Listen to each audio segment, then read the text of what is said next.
And welcome back, everybody, to another episode of Bubba and the Bloom, episode 226. It's Thursday. It's March 20th. We're giddy little kids. It's like Christmas Eve around these parts. But we're here to give you your pitching roadmap for the fantasy baseball season. We did the hitter roadmap on Tuesday. Obviously, 6 pockets of ADP before that. We'll give you a little fab preview, as well as the first run of fab is this Sunday. Before we get to all that, you can find me on Twitter at BDintric, the podcast at Bubba Bloom Pod, and on Patreon at patreon.com/Bubba Bloom. And my co-host, as always, on Twitter at RyanBHQ. Ryan Bloomfield, how are we doing, my friend? Merry Christmas Eve to you, my friend. We'll be in the cut together here in 24 hours. We'll be checking in to the Airbnb. Doing good. It's that. So yeah, we're recording earlier on Thursday, so we can get it all done and maybe get some sleep for an early wake up Friday morning before we head out to Vegas. But no, I'm doing great, man. We got that coming up. Got March Madness on the TV right here, and this is one of the best times of the year. So doing well. Yep, it's good. It's good. I need to get back into the college basketball field of things since we'll be at a sports book this weekend. But I have a feeling enough people will tell me where to waste my money, so we'll be just fine in that regard. So hitter roadmaps, well received. We got some listener questions from the Discord for the pitcher roadmaps, but we'll do roadmaps. We'll do some fab as that's coming down. We got some news before the show. Ryan Weathers probably getting TJ. I'm jumping to conclusions. Just jumping to conclusions when he's down with a forearm injury. That was a rough blow in that one. And the injuries don't stop, even though spring's almost over. So. The Ryan Weathers one was tough. He was one of the helium guys because of really different shapes on his pitches and bigger velocity. And I think you and I both have said in the Discord, it's like I really don't want pitchers throwing this hard. And maybe, I mean, who knows if that's it with Weathers? I don't know, but another one bites the dust with velocity. I mean, we had Jared Jones. We don't have a news segment this show, but the Jared Jones news was that Wednesday. That was Wednesday. That was brutal as well. So tis the season. Unfortunately. Tis the season. And like you said, these are the helium guys. I got my shares before the helium, thank God. But at least it kind of makes you feel better when you have to drop them than moving them up the board. But we'll see where that goes. Ryan Weathers, I only brought it up because he will not be on this show because we're talking top 80 pitchers getting drafted. Top 200 ADP. So, Ryan, let's get cracking on this. Let's pitch and roadmap this one. And what do we got going? Oh, look, I'm so glad you did this because I printed out the page that all 4 on one page. I'm like, that's going to be a disaster. So, well done. You bringing your printer to Vegas? Put that in the Airbnb and just print out some. All I need for Vegas is right up here. So we're good. The dome. Okay. Yep. All good. We'll see how efficient that thing is by Sunday. When I went by my office this morning, I grabbed a yellow notepad for you too, so you can have one to take home with you. Thank you. Make sure that arrives safely, please. Yep. I'll be lost without it. All right, pitcher roadmap. We're gonna kind of relatively breeze through this as opposed to the hitter one, which we kind of dedicated the full show. And like you said, the second half of this show, Bubba got a Bloom board for to help with fab preview. But pitcher roadmap. So what we're going to look at here for those watching on YouTube, we are showing the top 80 pitchers, which just happens to also be the top 200 by ADP. And we'll just kind of go through, I mean, similar to the hitter side, we'll go through kind of each of these 4 groups of 20 players and pick out spots we like, categories maybe, I guess, but more just like when we want to take our closers and that sort of thing. Actually, I mean, one thing I was going to ask you, like we spent so much time on categories on the hitter roadmap. Do you look at categories for pitchers? Like, do you look at like I'm behind? I have a few good ratio guys, but low in strikeouts. Like, does that matter a ton for you? Obviously, it's less than hitters because you have like true stolen base guys, batting average guys, homers guys. But like, how much does that factor in on your pitcher builds? First, it's funny that you think I look at ratios. That's adorable. But I'm trying to give you some like an inch of credit here. You ignore whip, right? That's obviously given. I kind of keep a little idea on it, but obviously we're looking at just on the 150 to 200. It's just red all over the board, and it's only going to get worse as you move on. one thing I've said over and over and over again this draft season is I do at least look at strikeout potential. Like that's something I do care quite a bit about. So I'll look at projections. I'll look at what they've done the last couple seasons. I'll look at Cato walks, our favorite stat, and stuff like that. So that might be something that sways me on certain players that I might go to. But once you get to this back end here and beyond, Yeah. I'm just, upside plays. That's where Ryan Weathers did come in. That's where pitchers like that show up. You take your chances. If it doesn't work out, they're easy drops. Siler McGill, who we talked about, stuff like that. Yeah. So for the most part, when you're talking ratios, no. Same. I'm the same. I don't like it, outside of the obvious. Like if you start with like a Logan Webb and George Kirby, RIP, like maybe you want to get somebody with more strikeouts with your third pitcher or whatever. I'm just kind of making up names and examples, but yeah, I agree. For me too, it's just like, especially once you get to these middle rounds, it's just try and pick the pitcher you like the most. I mean, projecting ratios is like the ratios are so damn noisy that, I mean, we've talked about pitcher projections in general. It's just so hard to nail that down. So I am typically just pretty much once I get to the middle rounds, ignore how I'm doing in ERA, whip, and strikeouts, because strikeouts a little more stable, but like in the ratios, and just pick the best guy and don't overcomplicate it with trying to stay balanced in pitching categories. I just think it's such a noisy thing looking at those projections. So it's a combination of, it's definitely noisy, but it's also, I've kind of just embraced the chaos. Not that I say I'm going to target injured pitchers, but everyone's getting hurt now. We talked. I keep forgetting the exact number that Ron Chandler mentioned at FPAS, but I want to say it was like close, like 70% or something. 70 is the number that sticks in my mind from FPAS. It's like literally, if every page we look at has, let's just say, like 40 people, well, 3/4 of it is roughly 30 of that page is going to go on the IL at some point. And so that's why I'm like, you know what, eventually just look at skill sets, like Ryan said, and take your chances, because you're going to probably churn and burn at least half of your pitching staff, if not more, as the season goes along. Yeah, agreed. So yeah, we won't pay too much attention to go from there. Exactly. All right, cool. So yeah, let's look at this like 150 to 200 group. We've got 1, 2, 3, 4, 5, 6, 7, 8 closers going from picks we'll say 160 to 200.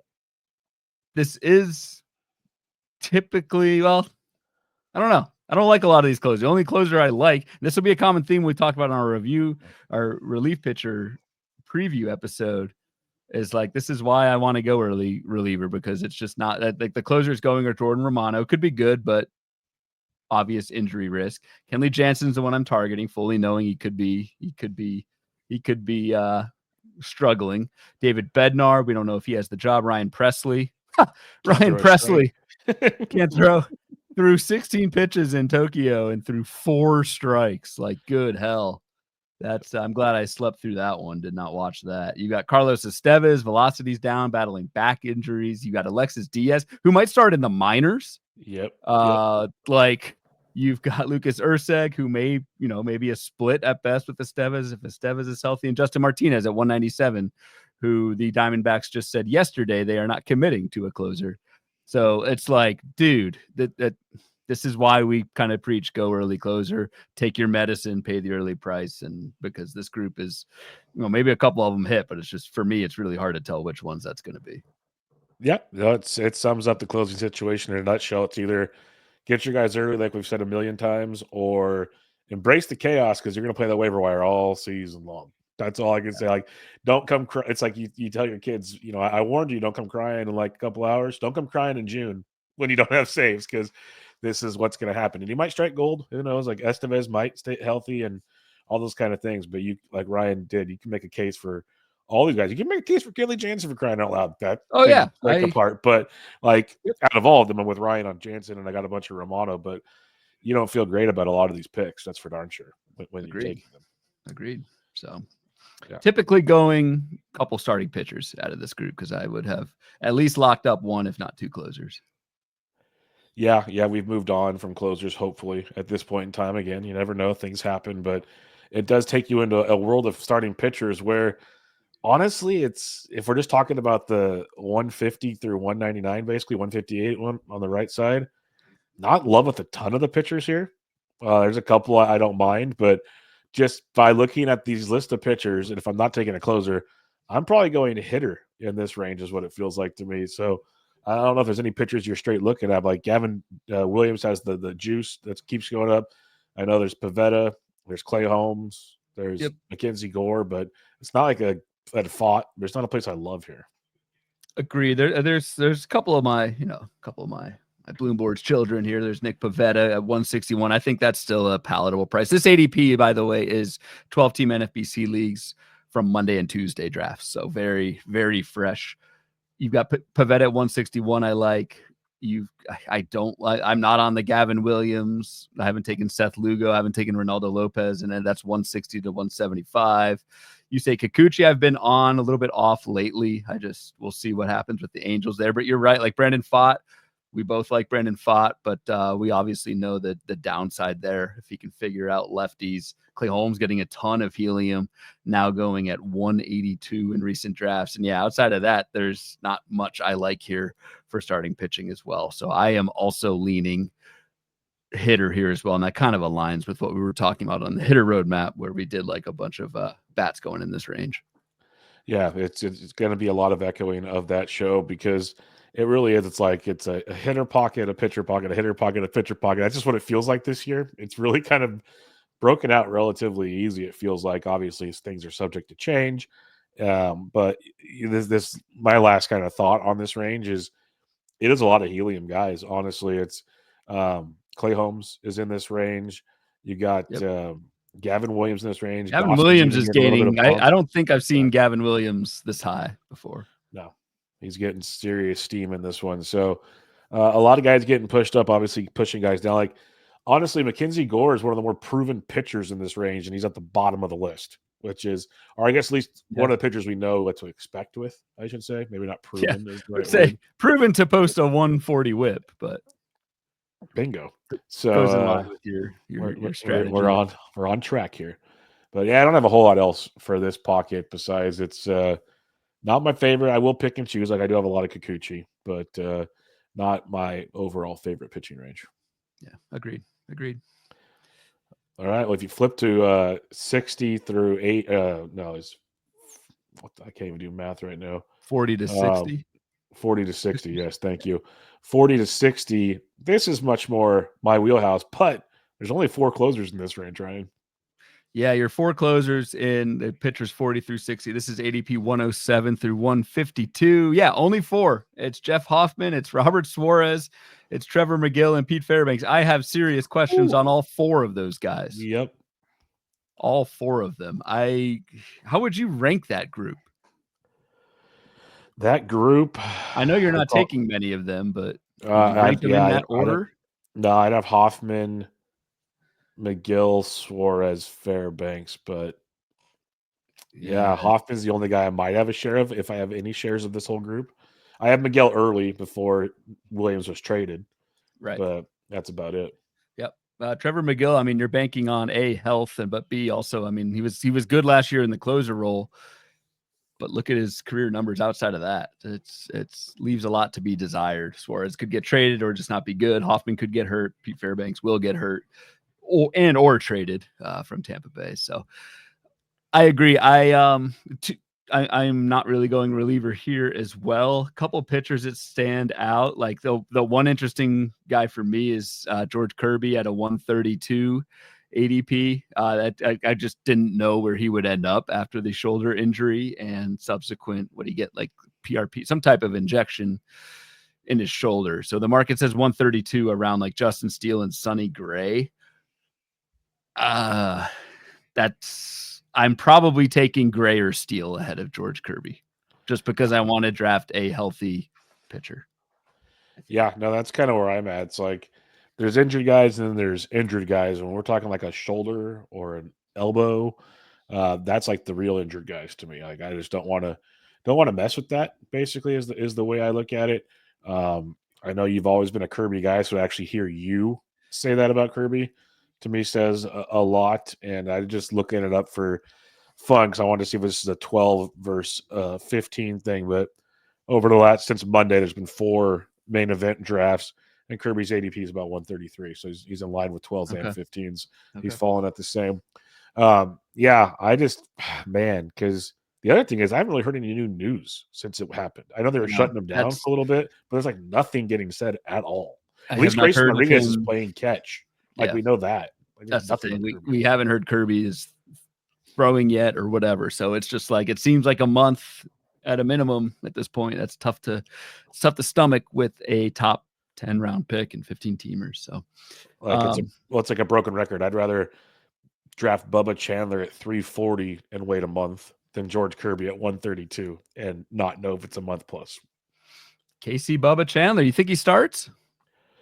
Things are looking that way. Like Jared Jones, the wonderful second opinion that always comes back positive is we're awaiting the results of that second opinion. It's been about 24 hours since we heard that was happening, so we'll see. Yeah, Jared Jones is in this group, by the way, Oh, 141. I saw that. ADP, which is tough.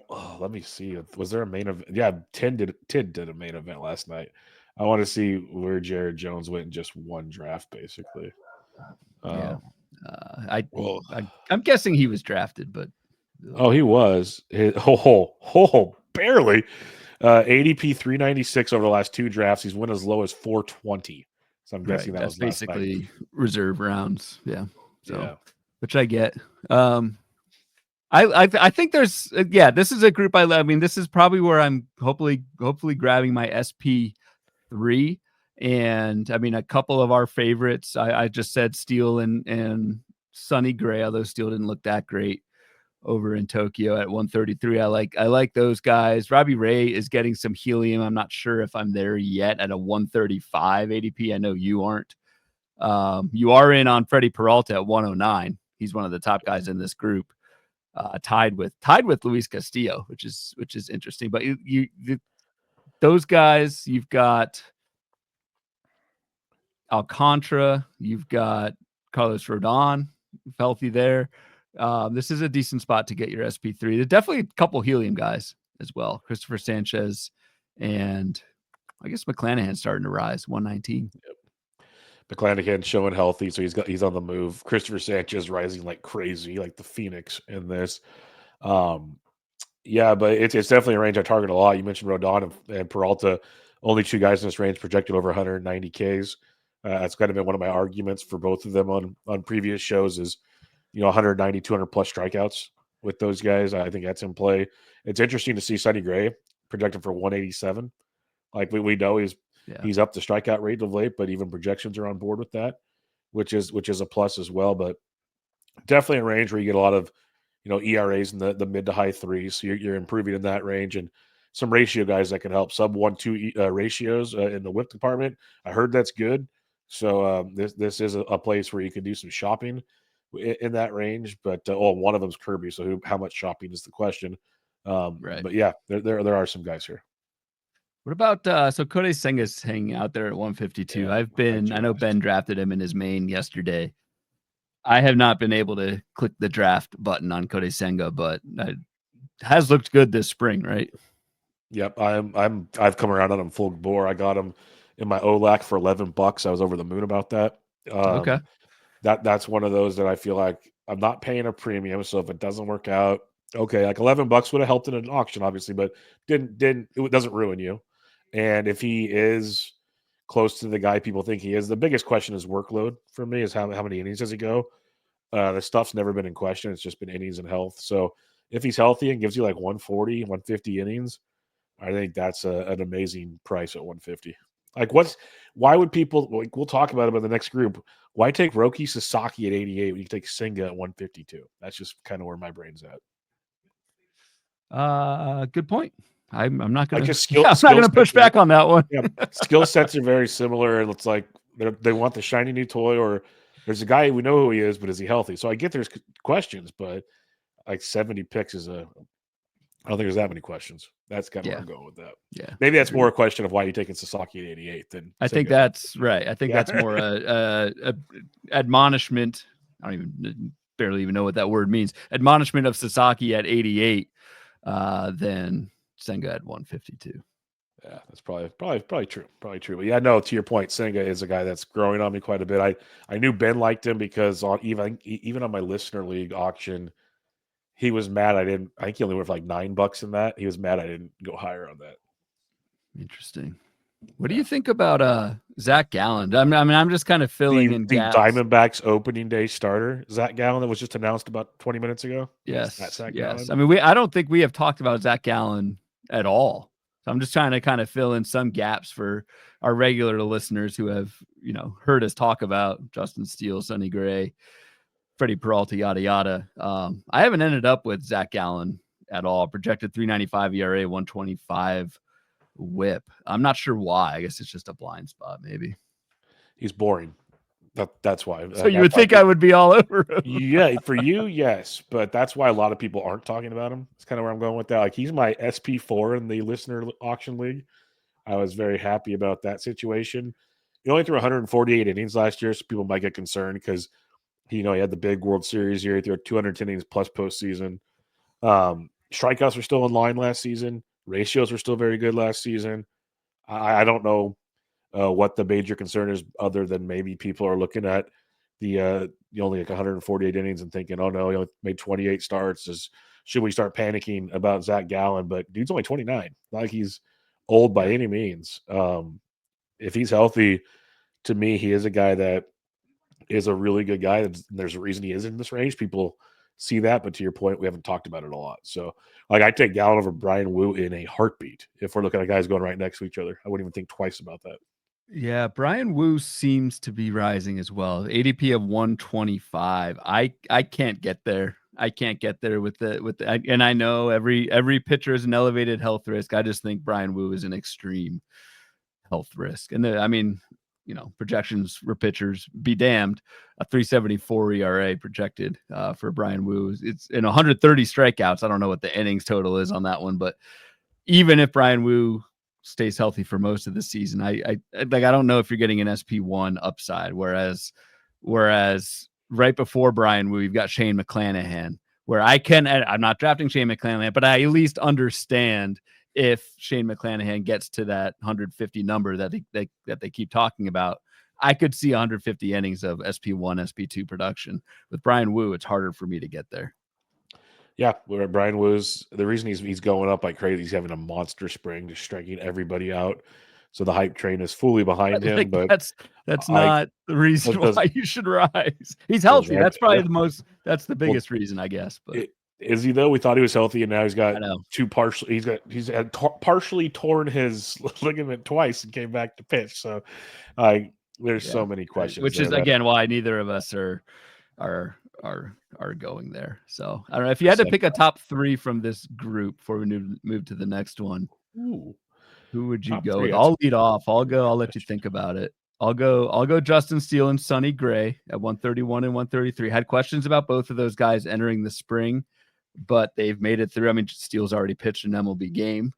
Sonny Gray has been named, I think, the Cardinals opening day starter. So you've got that. And then I will also go, I would have gone Jared Jones. Yes, but I will also say Christopher Sanchez. It's just a tough call at 128 ADP, but he is my guy. So I'm going to stick with, if I like him at a 150, I have to like him at a 128 ADP, I think.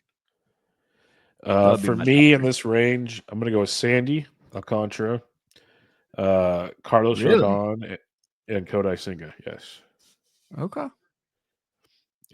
Based on ADP and what I think, like, I love Freddie. Freddie's even been moving up since early draft season, so that's where I sit on those ones. I seeing Sandy healthy, seeing him throw the way he's throwing, it's one of those things that it's kind of like your take on Shane McClanahan. I'll take Sandy's got the Marlins have no reason not to use him, especially now that every pitcher's getting hurt in Miami. Like, Sandy's just going to go wild on this one. Might not get any wins, but he's going to go wild. Okay. I like it. All right, let me switch over to our last board here. So this is going to be starting pitchers 1 through 40. So we'll hone in on 20 through 40. I'll as we start each group here, we'll start with relievers because that's the easiest place to kind of pick.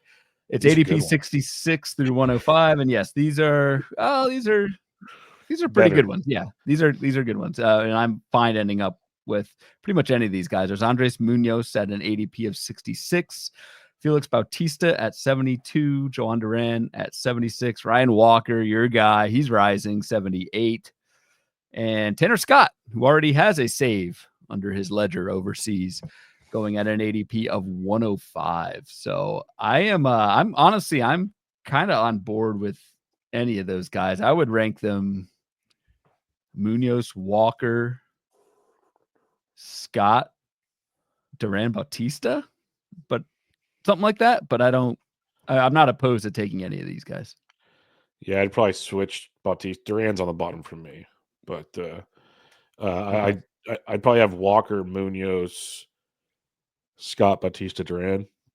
But all decent options. Duran's the only one I would not probably pick. Weirdly enough, just because I don't like how they utilize him there. Like you're getting a guy that gets you 20 something saves, doesn't like low 20s saves more often than not. He's not the big guy you're hoping for in this range. But it goes to show you, we pretty much only like closers in the top 100 of ADP. So good luck drafting is where that comes down to. Like you have to have a plan and be aggressive with that plan in the closing situation. Yeah.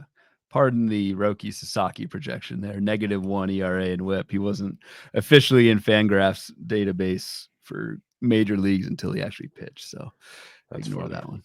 That's funny. I think the starting pitching group here is absolutely loaded.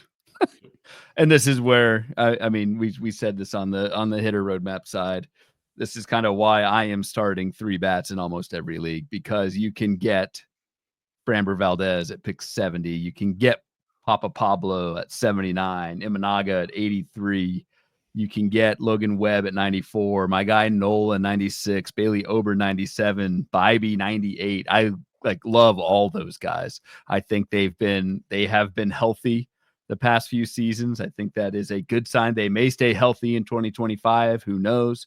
But they're also pretty good. And so this is where I am hammering pitching. If I have 3 picks in a 15 team, or all 3 might be pitchers, it might be grabbing one of those closers that we mentioned, and then 2 of the starting pitchers that I just mentioned. So I love this starting pitcher group going from ADP 66 to 105. Yeah, this is like usually I'll 3 or 4 hitters, then it's like Iglesias, and then I pepper 2 to 3 starters here. So it's kind of like what you're talking about. Yep. Because like you said, like, and Strider, I just looked, his ADP over the last 2 main events, 54, went as high as 47. So he's moving quick. Yep. Keep that one in range. But love Framber, as you do. Schwellenbach, 10 Ks in 6 innings in a spring game. Like, good God. I don't care what the talent is. You don't see that every day. So I'm with you there. You got Shota. Ober and Bybee. Those are the guys I'm targeting, all those guys in this range. What about Tyler Glass now? He's rising. He's made it through spring. You're still out. You're not there. He made it through last spring too. He did. He made it through most of the season. More innings than he ever has before, that's for sure. Yeah. Yeah, I don't know if I'm there with Glass now at 78, but smart people are, so. Yeah, when you got McMahon, like I said, Alcantara, kind of like all these other guys that are coming off injuries, I'll take the chance on them. And like Glass now is like the Brian Wu of this range, basically. We know he's hurt. We know it's going to end eventually. Like there's so many better pitchers in this range. Like if Tyler Glass's ADP was 278, okay, that'd be cool. Like I know it wouldn't be him, but a pitcher. I mean, like a pitcher with like that injury concern. Okay, take your chance, see where it goes. But at 78, this could be your SP1. Like I need this dude to be it. And that's why I'm kind of leaning with all the names I just mentioned, is because in a lot of teams, this is my SP1, and I want someone where the volume at least has been there the last couple of years. Now I will say, and again, this is the board here kind of shows this perfectly. The reason why a lot of these guys that we like are going a little bit later, like 70 through 100 ADP, compared to the true aces that we'll talk about in the next group, is strikeouts, right? Like almost every starting pitcher projected, the top 20 pitchers are projected for over 200 Ks. And I don't think anybody pitchers 20 through 40 is at all. Pablo Lopez is the top one at 198. So, and then obviously ratios as well. But I think the strikeouts is a big, I mean, that's why you grab your SP1. You get those, early in drafts is you get that elite strikeout upside, which some of these guys going in this range that we like, that's what you are sacrificing by going early bats. Yeah, no, that's the whole reason to do it. Like, are strikeouts the equivalent of home runs in the pitching position? Is that where we're going with this? Like, get your guys early because you can't get them late, or Yeah. how should we look? Like, I'm trying to equate it to people trying to draft of, I guess, I don't know if scarcity is the right word, but how things fall apart in that regard. That's good comp. I would say that's a good comp because another thing with a strikeout automatic, just like a home run automatically gives you run RBI and a hit. Strikeout automatically helps your ERA and WHIP as ERA well. and So WHIP. you just don't leave it up to the BABIP gods by missing bats. So I'd go with that. And yeah, just the way that and I think this is kind of what made your comp originally, is just given the shape of strikeouts. Yeah. To be able to get those Ks and the elite ratios. I mean, that's similar to those bats that we talked about early in drafts. That's again why you're paying up if you go with an SP1 in the top 50 picks. Are you going after a guy like Hunter Green right now? Because like his ratios stand out so No, much in this range compared to everybody else. I'm not touching Hunter Green. The velocity. I can't get over the velocity. We're already seeing it. We're already seeing this velocity list and crossing names off every few days. I think Hunter Green is a ticking time bomb. Hunter Green, yes, I know, was one of the best pitchers down the stretch last season, but before getting hurt. But like, yeah, I think there's even a chance that Hunter Green, if he stays healthy, like hits these projections, which are terrible. 4.23 ERA, 1.23 WHIP. So I know you get a bunch of Ks and you kind of hope for another epic run from Hunter Green, but I just can't see it lasting even most of a season. Yeah, so that was kind of my question behind that. Like, how do you see the projections here? He's still a top 100 pick. People are taking that pick, but it's pretty wild to me. That's where I was kind of going with that. What about real quick? What about Joe Ryan, ADP of 104? I feel like we haven't, at least I haven't taken him much, if at all. And I feel like when we talked about Joe Ryan, I was like, oh, I want to wait until I see him in spring. Well, spring he's looked pretty good, and a 104 ADP, like that's not bad. It's not bad. Yeah, no, he's pitched really well this spring. Like, my biggest thing was he had the shoulder injury last year. It was pretty nasty. I think he's the one that at FPAS Cedarstrom was talking about, like how that recovery takes place and everything, and kind of got me off of him. But he is pitching well. It's just kind of like his shoulder equivalent to like Brian Wu's elbow. Like, are we gonna spend the draft pick on this? I don't know. I'm just so cautious with my early picks that there's other guys around him, so I've avoided Joe Ryan. I know I can get burned by Joe Ryan. I think Tid's a big Joe Ryan guy, if I remember correctly. So there's tons of ways to go about him. I mean, I just see Aaron Nola, Bailey Ober, and Tanner Bybee going right in front of him, and I see Bailey Ober and Tanner Bybee. That's for sure. Yeah. Dude, why? Whatever, man. Whatever. Nola and Ober like the same guy, dude. I like Nola a lot. I'm just messing. It's all fun now. It's because you had the nerve to compare him to Dylan Cease. So for that, he gets put to the back of the line every time. God, I can't wait till that one comes to fruition. It's gonna be beautiful, beautiful. Yeah, so beautiful. So anyway, all right, you want to go 1 through 20? Let's do it. Yep, 1 through 20. You got the big dogs up top. You got any Skeens or Scooble shares yet? Got a couple Scoobles. I don't think any Skeens. I mean, the thing about going a pitcher in the first round or second round, when they're this good and they hit, it is such an advantage. Yep. It is such an advantage to have true dominance in 4 of the 10 categories from like one guy. Like if an elite starting pitcher hits, the impact that they make to those 4 categories is more than any hitter can do. I mean, you've got 14 hitter spots and only 9, really only 7 starting pitcher slots. And that's the game you play. If you go with an early Skeens or Scooble, like, and it works, that works very well. So, I have taken Scooble. I have taken some Logan Gilbert going like at pick 27. I took a Zach Wheeler. So I'm not totally opposed. Maybe it's just to mix things up because, we do so many of these damn drafts. You don't want to start every single draft with 3 bats. So I'm not opposed to doing it. It's just for me, the gap between the Skeen, Scooble, Gilbert, Wheeler, whatever, and Webb, or not Webb, like Pablo Lopez, Framber Valdez, Ober, Bybee, those types at a 70 pick discount. Like, I feel like that gap is not as big as the gap on the hitter side. So that's why I'm just going early bats usually, but certainly not opposed to going an early starter. It's just something I haven't done this year because I like the upper middle class of starting pitching this year. Yep. I'm with you. Like I took Skeens and Barf. I had him I think I picked 13 or something in that. So I took Skeens there. I'll take that and see where it goes. Don't think I have any Scooble, weirdly enough. I have a Wheeler. Had a Crochet super early when he wasn't going this early in drafts. So that ended rapidly. But like honestly, the only time I've really dipped into this pool, like obviously some Cease has entered the chat. Michael King has been popular for me of late for like a first SP if I move up SP a little bit. The only Cole Reagan share I have is in auctions. So I saw that. And what do you think of it? Cole Reagan's at 37. That seems like he is climbing. But I think it's fair because honestly, like I take Reagan's over Chris Sale personally. I know they're going right next to over Burns. I take him over Burns. I think the one that if you want to compare anybody to, I know that wasn't your question, but yeah, Blake Snell at ADP 53. He's better than Reagan, Sale, and Burns if you trust the health. That's he is an elite talent. It's his health, and I guess the Dodgers' workload also. But Snell's one of those guys. Like if you're looking for a value, I guess in the first 20 pitchers, which is hard to claim any's a value.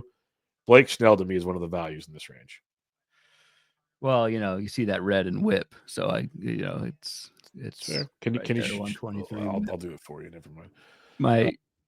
My biggest fade, I think, here is Corbin Burns. I know I'm not alone in that, but I mean the projections kind of bear that out.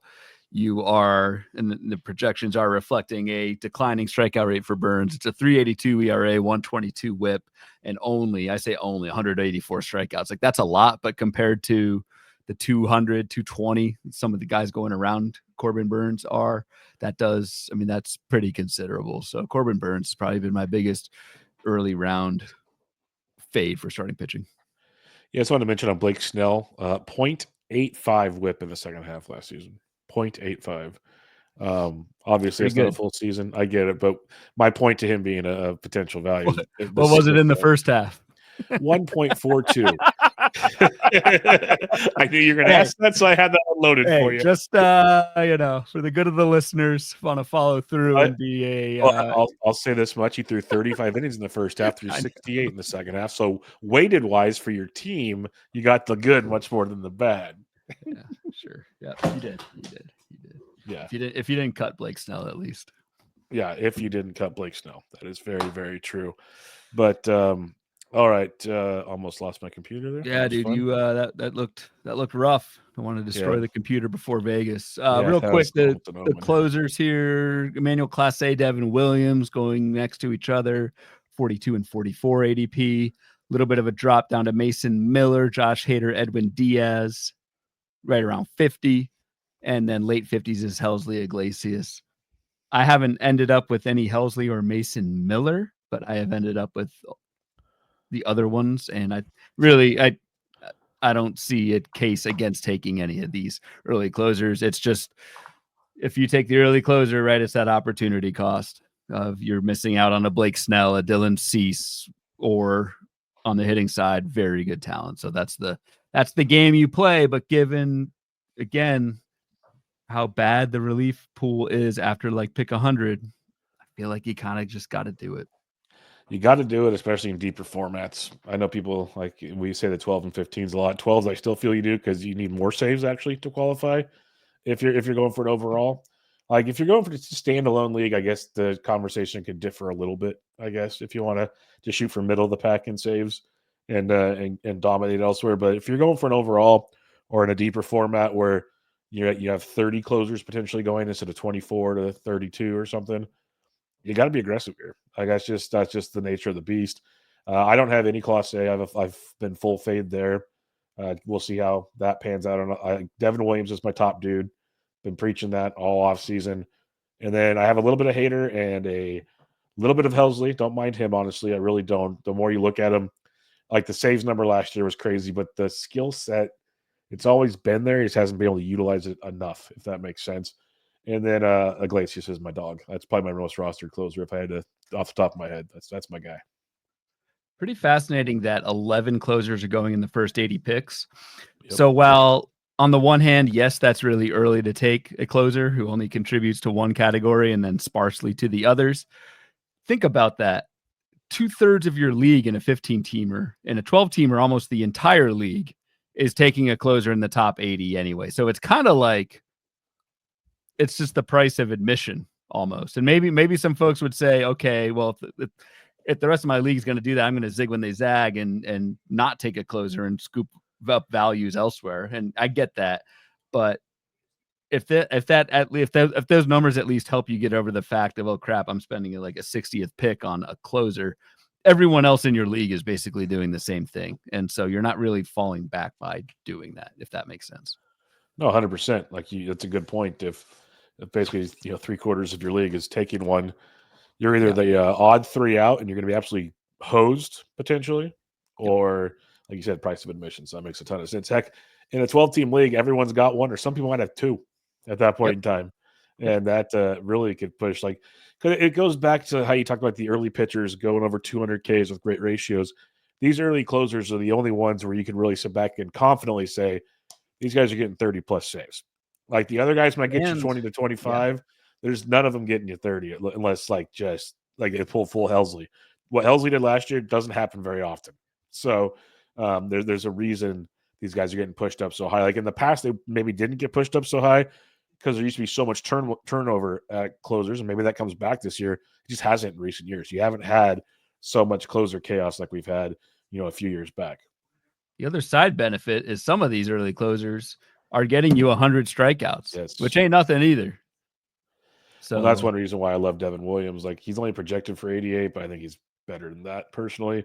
And it's why I have kind of gone in on Hader a little more. Like he's projected for 101. The leash is kind of off of him. And I think and if you believe in every other year production, like ratio wise, this is a good year for Josh Hader. Yep. 100 Ks always helps. That helps. It allows you to take a Logan Webb, a Tanner Bybee type as your SP1 if you want. So. Yep. Lets you do a lot of things, that's for sure, and get those good ratios, because even some of those later closers we talk about, they might get you 25 plus saves, but Iglesias, there's a reason no one ever drafts him. He still gets his saves, but boy, does he blow you up. When all not Rysel, Alexis Diaz, sorry, Alexis Diaz, not Iglesias. He blows you up on the backside.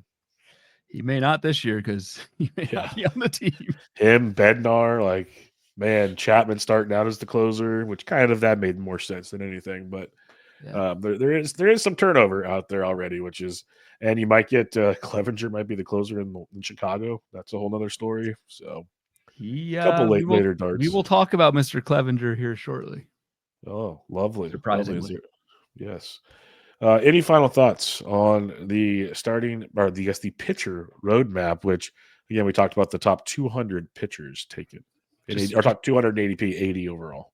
Yep. Just pray for health. It's about all you can do with pitching. It's no one probably wants to hear that, but it's like these guys are going to get hurt. Just hope you pick the right ones. We don't know who they are. One thing I really want to do when we're in Vegas, Ryan, and I'll put this on the air, I don't care, clip it, folks. I want to sit down with Dr. Dave after he drafts his main event, because he basically keeps crossing off I want to see his starting pitching that he drafts, and I want to talk to him about, because he basically passes on all the speedsters. He's very open and honest about that. So we will be able to do that and interview him in Vegas, and so we should do that. Mm-hmm. I agree. That's a good idea. Yep. All right, let's do it. Fab. It's coming. First fab of the year. Oof. It's going to be a doozy, everybody. I should probably have already prepped for that. Started doing some leagues, but I haven't. So here we are. That's what Sunday afternoon at Harry Reid International is for. Jeez. That's where you're flying out of? No, I'm just kidding.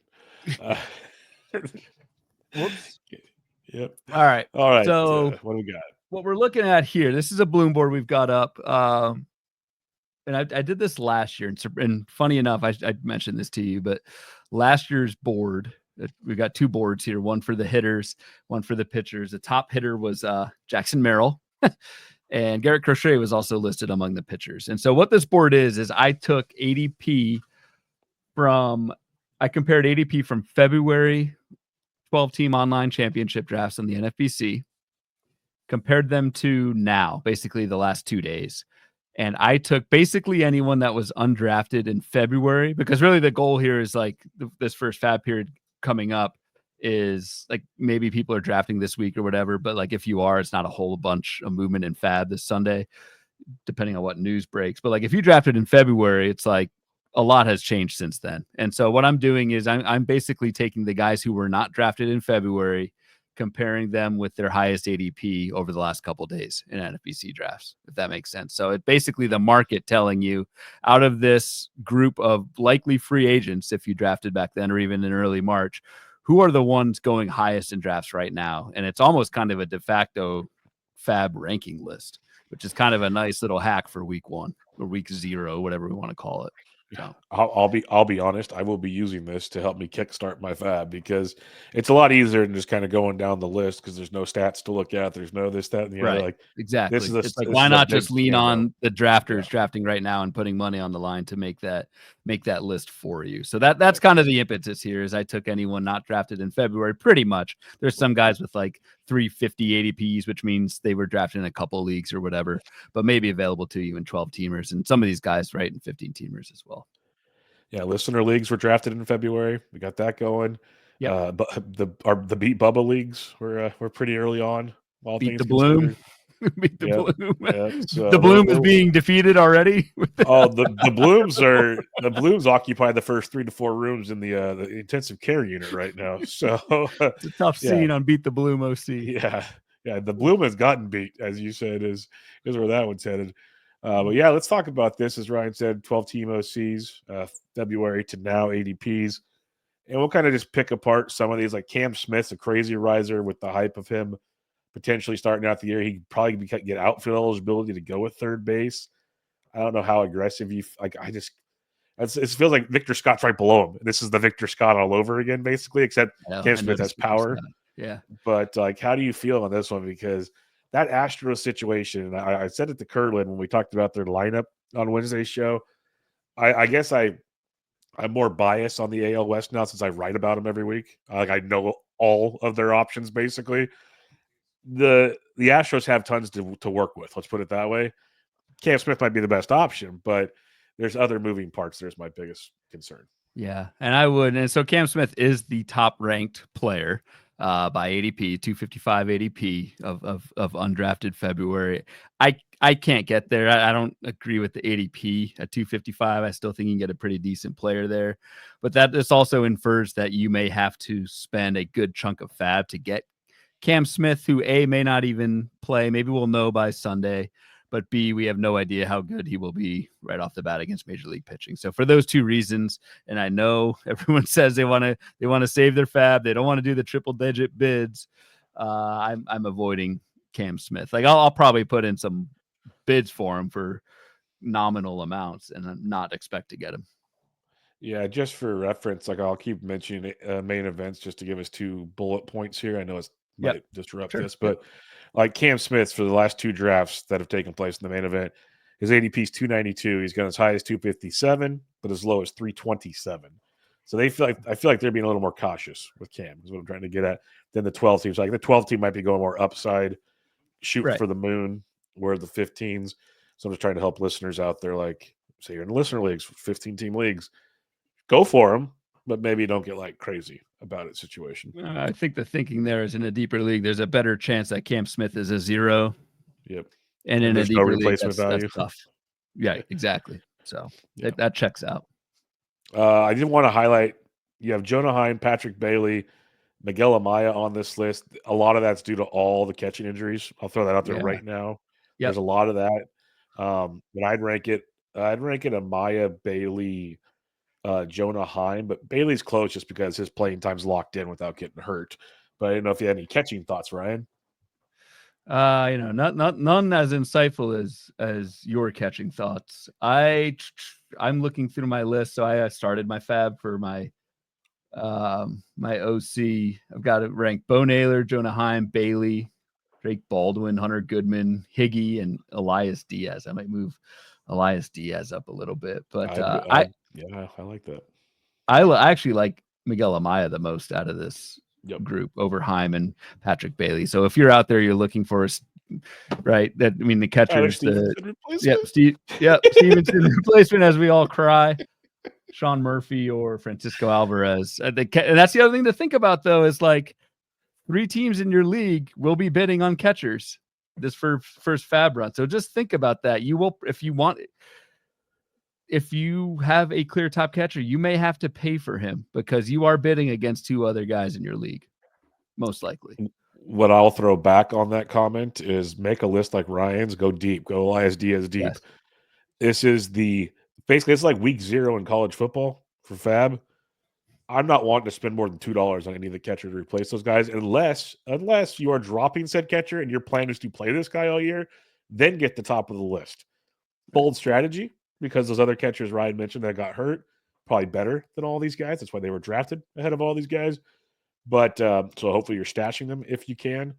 So that's just my 2 cents. Like I'm not breaking banks for the catching options out there. Make a huge list and put go as high as $5 if you want. I don't care, but don't go crazy is my point. Agreed. And that's basically what I did in my OC so far. Is you're just trying to get someone who plays and don't break the bank for it, especially if you have like a Tyler Stevenson, who I think we do have a question, like, do we hold him? I think absolutely. It sucks to have 3 catchers, but I think you hold and just kind of go cheap at catcher until you get him back, and then you're good. A couple others on this list. It's interesting seeing Sal Frelick get the bump, huge spring training, but like you look at the Brewers roster and there's really no room at the end for him. That's what makes it is like for now he's a 4th outfielder, unless something or he's platooning. I guess he's strong side of a platoon. Well, he's taking Garrett Mitchell's job. So no, he's not. Garrett Mitchell's in center field. Sal Frelick plays corner outfield. Stop it right now, Ryan. You would never I had say to get that in. face. You would never say that to my face. No, just kidding. But yeah, so you're getting a platoon bat, which again at the ADP 330, they're all platoon bats almost at that point. But the Big Spring's got that boost coming up in a big way. Yeah, I think in general too on the hitter side. So Cam Smith's the only one going in the top 300 right now that was undrafted. What that tells me, there's like no standouts on the hitter side. That's fair. What you just said about catchers, I would also apply on the hitter side. Is I would not spend. I would just try and fill in injury holes and spend single digits on a lot of these hitters. You're just trying to kind of field a full lineup for that first weekend, and then then we get into our cadence and then that sort of thing the rest of the season. So I don't see any. If you believe in Cam Smith, maybe go for it, but I wouldn't. And outside of that, I would not see much reason to spend much on hitters for this first weekend. Yeah, it's good to see Austin Hayes on the list, Torkelson getting the boost, Mazzardo getting the boost. Who's your number 1 guy you like on this side of the board? Honestly, John Birdie, because you're picking these, at least in the NFBC. So I do want to make that clear. We don't want to totally cater to only NFBC players, but in the NFBC, they call it a free look. You can pick up Birdie for Friday, basically. No, yeah, this Sunday. Wait a minute. Yeah, you can pick up Birdie this Sunday, and you can start him next week, and you get his stats in Japan, and like you get 2 steals, a couple hits, whatever, some runs, and that's 100% guaranteed, which you can't say about any of these other guys. So like John Birdie actually would be my top thing. I think I think in the OC I've got him for like $12. I don't know if that'll be enough to get him. Probably not. But if I had to rank him, I'd take the guy that you at least know you're going to get 2 bags from. And again, remember, this fab period is really only for most of these teams are playing 3 games. Yeah. And then we're doing another fab period. So just keep that in mind as well. It's a short-term play. Rental. And just realize you'll probably drop Birdie in a 12-team league the following Sunday because Nico Horner's supposed to be back next week. So you're going to start Birdie. Might not play much that whole weekend, but you'll get the 2 steals in the batting average. Just keep that. But like, would you spend $10 in fab for 2 steals, a couple runs? I would. Oh, yeah, for sure. I had no problem with that at all. Like just for again reference sake, where did John Birdie go? And what do you think John Birdie's ADP is right now in the last 2 drafts of main events? Oh, for mains, I would say it's 339 here. I don't know, 310. 344. He went as high as 311. Okay. So, Yeah. Which is okay. right. Outside of Birdie, who is the one guy on this list you take basically someone you're going to keep longer initially? I don't know if I have one, honestly. Dalton Varsho. Dalton Varsho. Okay. Dude's hit 18 plus home runs in the last 3 seasons. Average has been a fluctuating situation. Seen him hitting really well. The only caveat why I think he's still down here is he might start on the IL because he can't throw. But if they're willing to DH him while he rehabs, man, that's a pretty sweet bat to get at 337. That's the risk, is you are taking someone who may start on the IL and then you can't play him first weekend. So yep. I don't know. I wanted to highlight that for one last thing. Yep.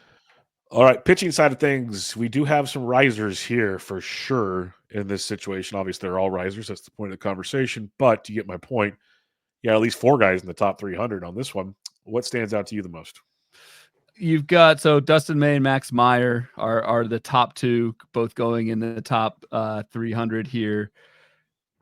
I like Max Meyer a lot. I would take a spec here. I think if you're spending money, there's a better chance you hit on something very good on the pitching side right now as opposed to the hitting side. So I don't really believe in Dustin May, but I can see it.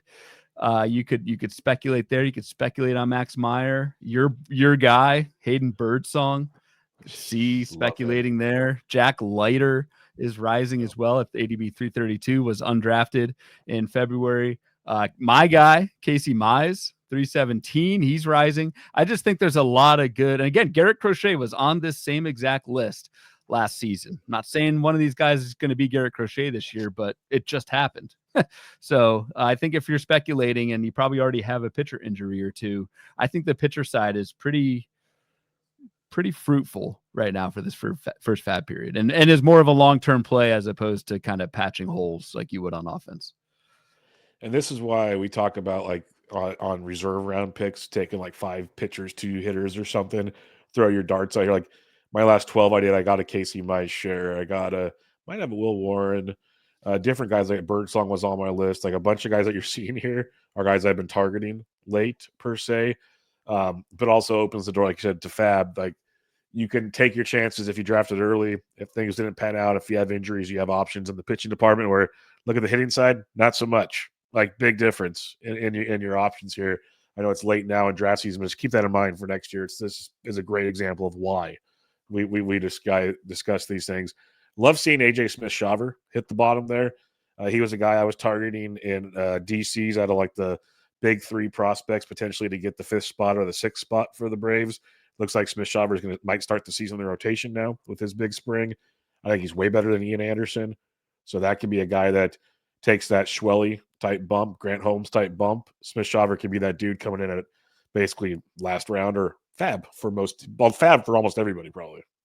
Yep. So I think like that a lot. Landon Max got a win already. Go ahead.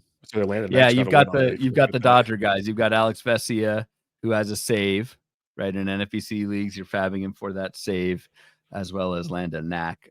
It's interesting to me that Vesia is going before Knack because I'd rather have a win than a save. 100%. Wins are so much harder to get. Yes. Yeah. So I don't know. Yeah. I will put token bids similar to the Birdie side. I will put token bids in for Vesia and Knack just to see if I can sneak in a win or a save.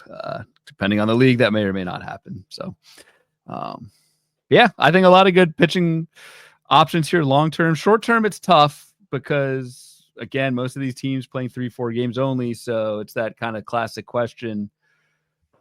You may not field a full 9 pitching group that first weekend unless you have a few relievers.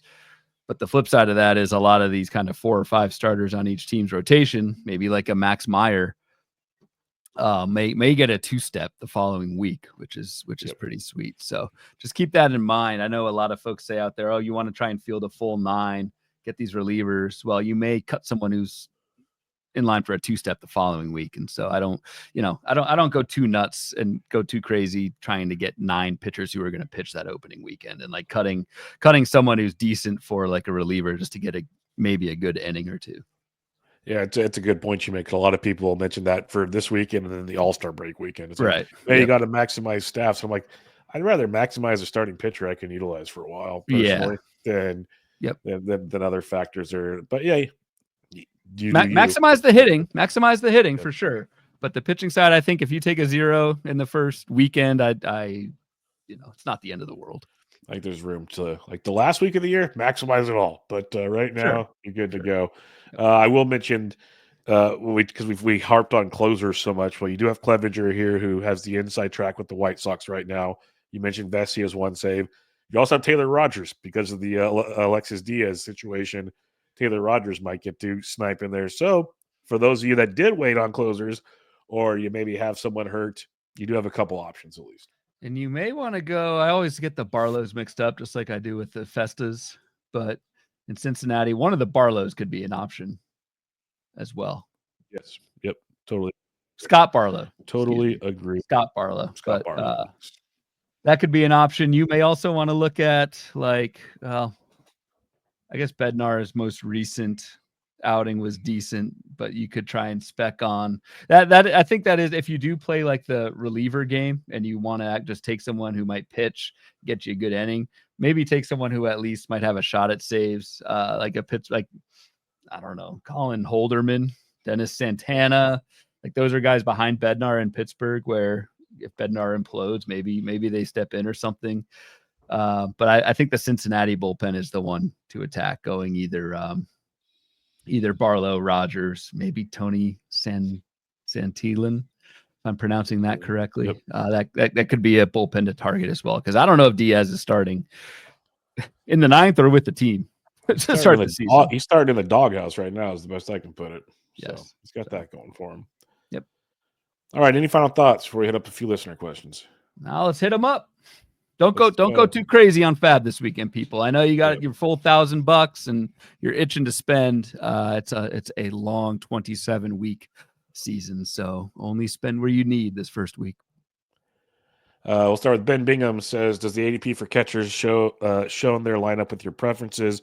Would Drake Baldwin slot in at the end? Need to find a Stevenson replacement. We kind of hit on that. Yeah, we kind of hit on that. I think we go Amaya first, then Heimer, Bailey, and then maybe Drake Baldwin or Elias Diaz if you're looking for catchers.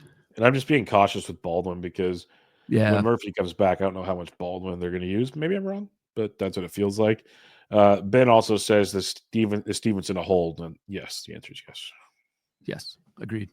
Lucas Beery says, can we get a free look breakdown? Nothing too crazy, but just a quick, I'd consider this player for X amount roughly in this round. I'm having a tough time squaring the cost of banking a winner or save at the cost of a player who might not have rest of the season, that kind of stuff. You mentioned most of that already. Yeah, I mean, you're pretty much down to Birdie. I don't know if any unrostered hitters did much in Tokyo. You're pretty much down to Birdie for 2 steals, Vesia for a save, and Knack for a win. Like I said, with Birdie, I'm maybe going like $10-12. I'd probably rank them. God, would you rather have a win, a save, or 2 bags? Probably take the win, then the 2 bags, and the save, something like that. That's kind of where I'm at, because that's where I'm at, because at least, I'm just going to leave it at that. That's what I would say. Yes, 100% agree. Ben Bingham says, would you hold on to any of these guys in first Fab leagues, like Zebby Matthews, Ben Brown, Blake Trinan, Jeremiah Estrada, David Robertson, Seranthony Dominguez, Matt Fearling? Would you hold to any of those guys? Probably not, because you probably have someone who's hurt already, and then you're starting to pile up. You have to have enough coverage. So I would probably be dropping most of those guys. You don't want to wait too long with those closers and waiting, and then it's May and done nothing with them. And you're still waiting. Smokey Joe says, having drafted a lot of SP4/5s, they won't start at the first short week. Fine with 6 starters, 3 relievers, or 5 starters, 4 relievers. He's iffy on Singano first Toronto. Or should I get an SP flyer? I'd stick with the guys you drafted. You drafted them for a reason. I'd keep it. And I think it kind of goes back to what I was saying. Don't go too crazy about trying to have all your 9 pitchers start in the first weekend. If you get a 2-step the following weekend, I think that's worth keeping a 0 for the first weekend. He also says, are there any interesting streamers for the first week? Because I guess where he's coming down with that, he said. So let me debut. Yes, Working pull on it this up. a little bit. The weekly planner that we're going to use for this season's fab. We'll go through it more later. That's a little tough to see. It's like freaking out on me. But if we look at our usual suspects, the Chicago White Sox, they face the Angels. So it's Kikuchi who's rostered, but Tyler Anderson and Jose Soriano. If those guys are available, you could maybe look to stream against the White Sox. Who are some of our other bad teams? What do the Marlins have going on this week? Marlins, let's see. NL East. Marlins get Pittsburgh. So it's Skeens. God, it's so weird not seeing Jones there. But that's actually a nice test for this because this is looking at Fangraphs probables. Yeah. Jones is already out. So it's Skeens, Keller, Heaney, and Bailey Falter. I'd pick up home run Heaney against Miami. You could stream that. Yeah. I don't know about Bailey Falter, but Bailey Falter's tough.